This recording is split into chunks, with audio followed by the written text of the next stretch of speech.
Welcome, everybody, to Modern Culture of Havana, of Cuba. I'm so excited to get to Cuba in a couple of days because I'm a cultural specialist. So I write and consult on multicultural marketing and cross-cultural communication. And culture these days, as the world globalizes, is getting harder and harder to find, right? It's everywhere. Culture, music, it's everywhere. It's getting harder to find. American culture is taking over everywhere. The internet culture is taking over with practically a language of its own. There's a Starbucks on every corner, but not in Cuba.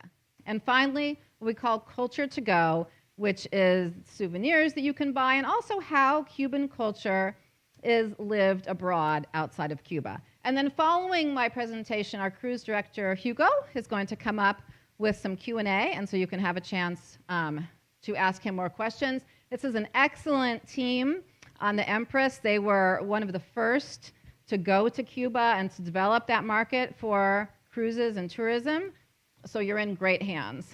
But sometimes when we think about, wow, we're one of the first groups to be cruising to Cuba, we have to remember back in history that cruises to Cuba started right around the time of World War I. I mean, you could see that for $44. You could leave from Miami or Tampa and take a cruise to Cuba. Interestingly enough, adjusted for inflation, it's about the same that we probably all paid for the Empress today. So right now, we're probably, I haven't looked outside yet, but we're probably in the Florida Straits passing along Cuba. So we're really almost there. And when you go to Key West tomorrow, you can stand at what's the southernmost point of the United States and really be only 90 miles from Cuba. So I can basically almost say welcome to Cuba, because we're almost there. Now, how many of you have been to another foreign country? Wow, well-traveled audience. How many to two? Good, and 3 or more foreign countries? Great. Awesome, well-traveled audience. Now, how many people have been to Cuba? Great. So isn't that amazing? And that's what's amazing about Cuba. This is a place where a group of well-seasoned travelers like yourselves is getting to see for the first time. And that's pretty rare, especially among cruise ports. So that's what's really exciting about Cuba. All right, so now we're going to talk about history. Now, some people I know when they travel, it's all about history. And they want to see the monuments and the museums. And other people I know are probably here that they just want to take a ride in a classic car, sip a mojito, maybe take a walk in the Malecón. I'm sure there are both types of people in this audience. Unfortunately, sometimes they're married to each other. I know that's the case in my family. So we're gonna approach it from the both sides. There is a joke that a little boy says to his father, "Dad, I heard that in some ancient cultures when a man marries a woman, he doesn't even know her yet." And the father says, "Son, that happens everywhere." So let's take a look at history. Before we take a look at history, we're going to look at, for the not history crowd, how you can spend a whole day in Cuba and not interact with any ancient history. So you could have a coffee at 9 a.m. and then take a classic car ride, then have some Cuban food around noon, which we'll talk about, shop for some curios, have a cocktail at 5, although on this cruise don't have a cocktail at 5 because we leave at 5.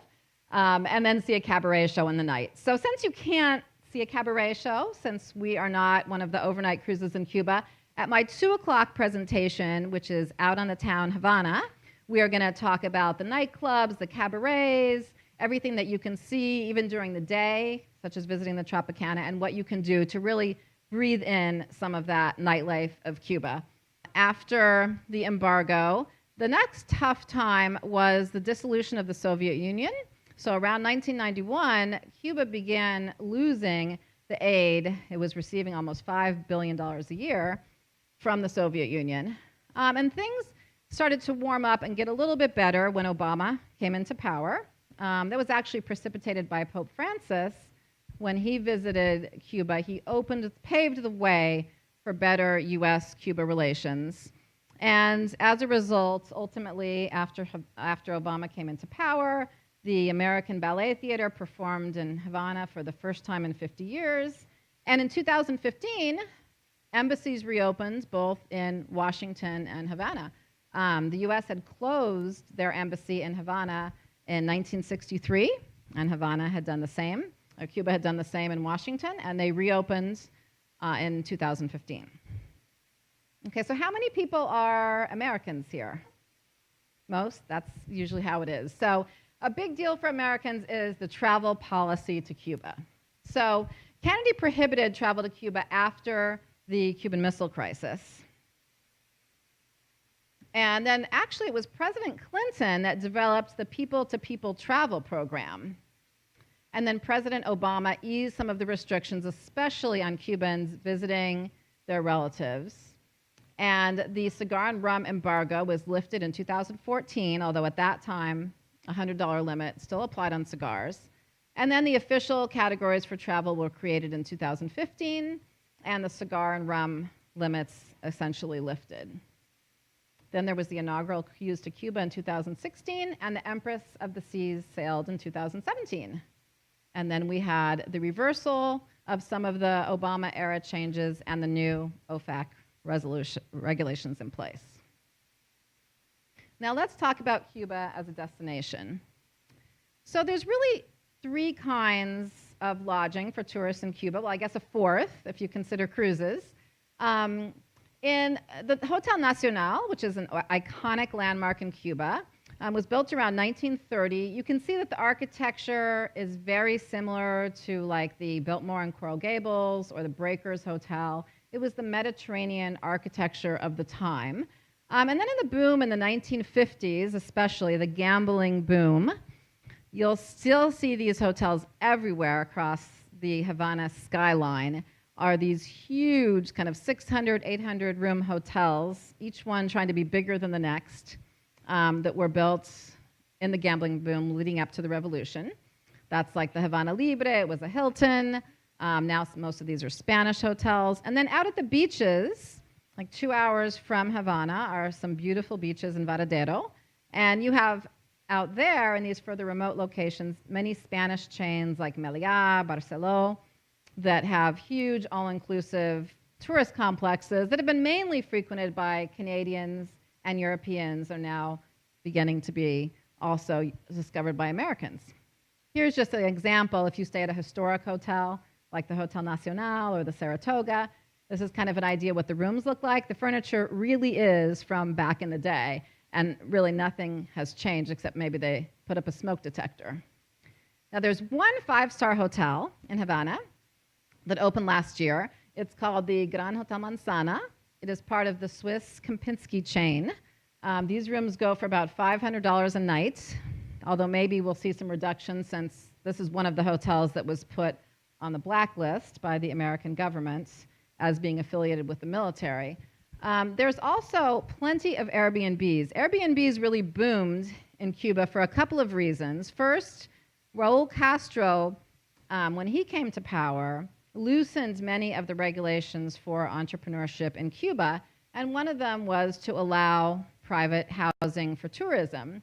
So you can get all kinds of Airbnb accommodations, anything from a $23 room in a house to a $180 luxury vacation rental, and these are located throughout Cuba.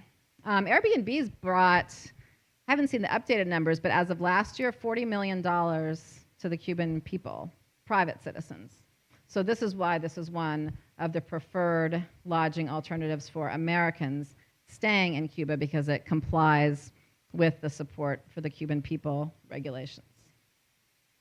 But even before Airbnbs, there were what they call the casas particulares, or the private houses in Cuba. So these Cubans advertise a room in their house on Facebook or through local networks, and you can stay in this house for $20 a night in the Cuban countryside. Okay, let's talk about Spanish a bit. How many people speak Spanish here? A little bit of Spanish. Okay, good, all right. Cuba is, let's go here. Cuba is really a Caribbean Spanish, more so than a specifically Cuban Spanish. You can see the influence of the Spanish, Dutch, French, and English surrounding countries. So the Spanish is a multi-continental mixture of the Spanish from Spain, affected by the native languages of the indigenous people, and also by the Dutch and French Creoles of the surrounding countries. But the Spanish still is, if you wonder, is my Spanish going to work here? It is a very similar Spanish. Spanish is not a language that has a significant dialects. So it is the same Spanish, but nevertheless, if you look at the word for straw, in Cuba, the word is absorbente, and there are 11 different words for straw depending on the Spanish country you are visiting. So there's always going to be some variations. Now, in my 3:45 presentation, we're going to talk more about Cuban Spanish and go over some of the slang and some of the restaurant vocabulary. That'll be at 3:45 today in Boleros. But just for a quick overview, so you know who you are, a Yuma is like a gringo. So it's a foreigner, pretty much from anywhere. That's a Yuma. Now, a very characteristic Cuban phrase is que bola. So can everyone practice that? Que bola. Right. So you'll hear this a lot, and it just means, how's it going? A good response to that is en la luchita. So it kind of means in the battle, in the daily grind. And then there's also dale, which we all know from Pitbull's songs, and it kind of means go for it, or keep going, or that's okay. It means kind of everything. So I guarantee you will hear lots of dale, dale, dale all day in Cuba in a couple of days when you're there. Okay, so let's talk about cuisine, because everybody's always there for the food. Actually, Booking.com did a survey of international travelers and determined that 70% of people travel for the food. Now, we're going to talk more about food in my, so many presentations today. In a 2 o'clock presentation out on the town Havana, we'll talk more about the different kinds of food in Cuba, but the most important thing for you to know is the coffee. Okay, so there are many different kinds of what is a Cuban coffee.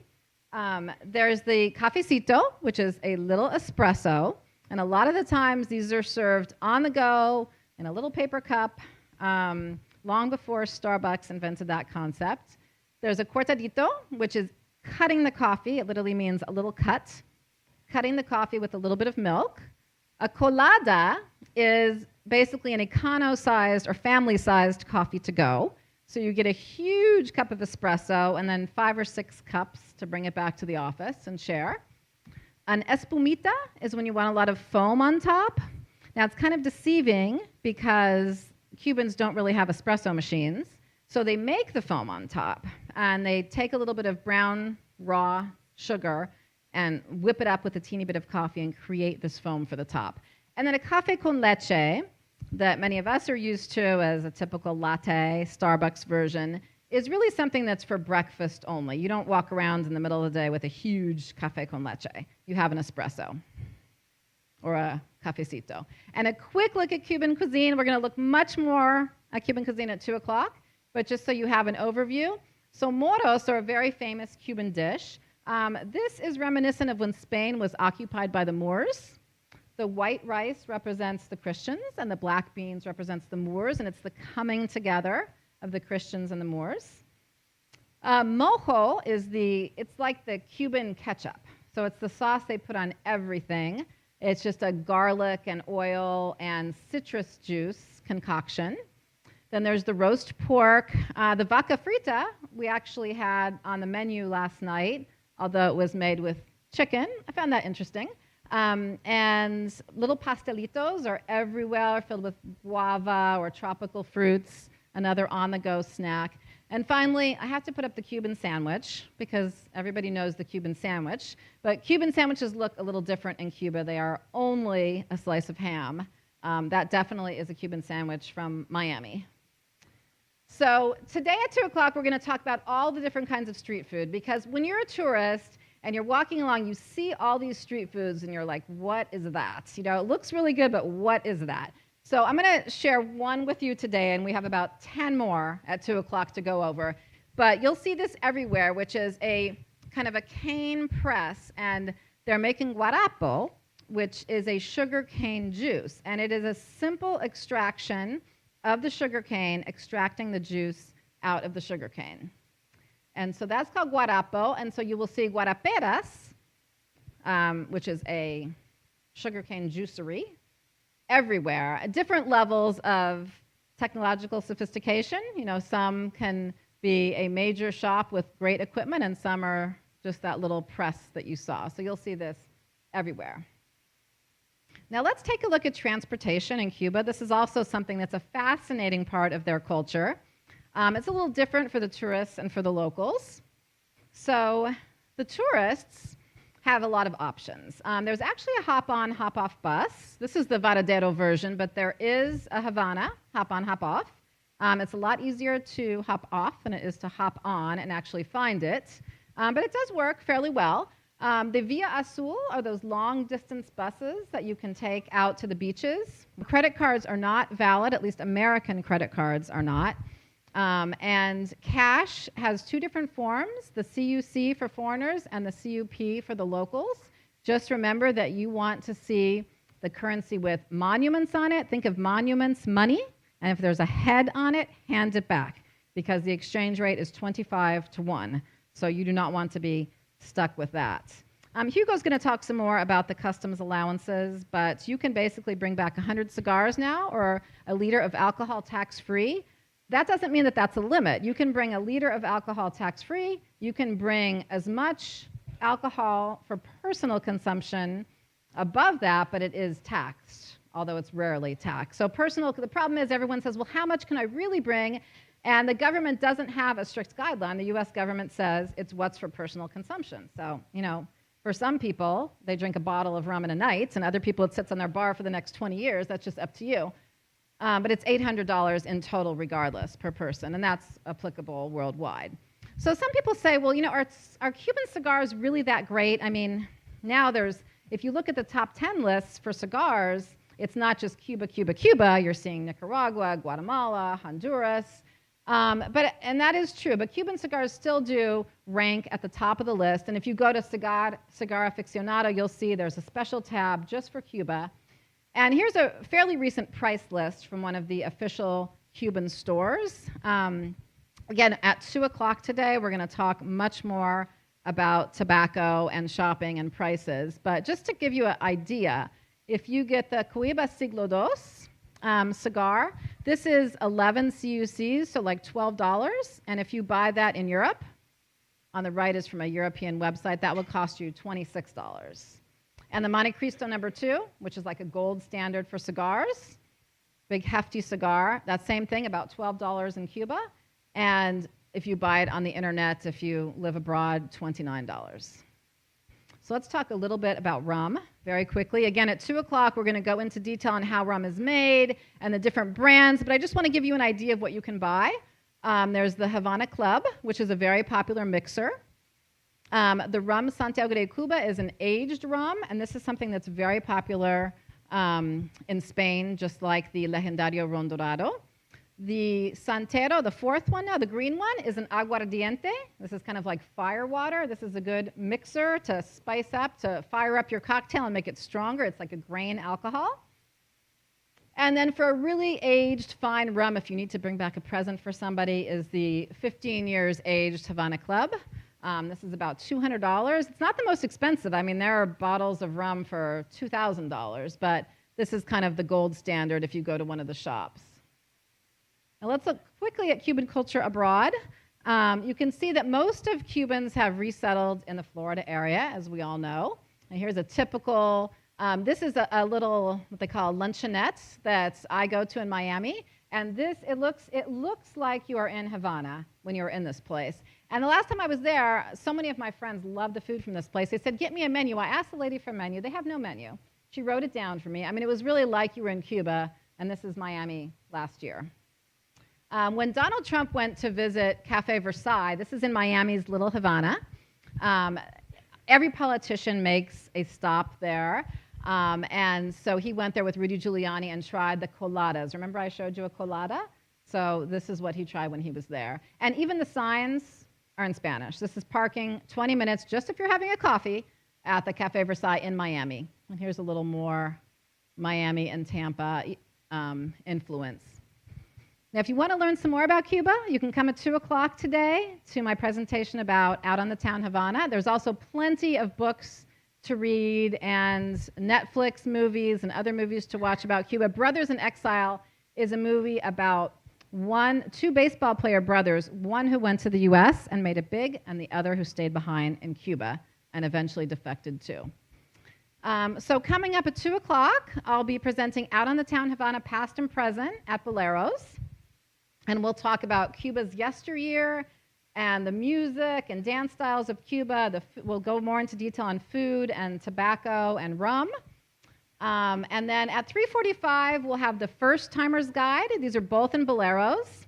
And there we're going to talk more about one of my pet peeves. Do you really need to buy euros to come to Havana? We'll talk about all the details of arriving for the first time, going through customs, how to get around, how to mail a postcard from Cuba back home. And in this seminar, we'll have plenty of time for questions because we'll be a smaller group. How many of you are in the Facebook Royal Caribbean Sailings group?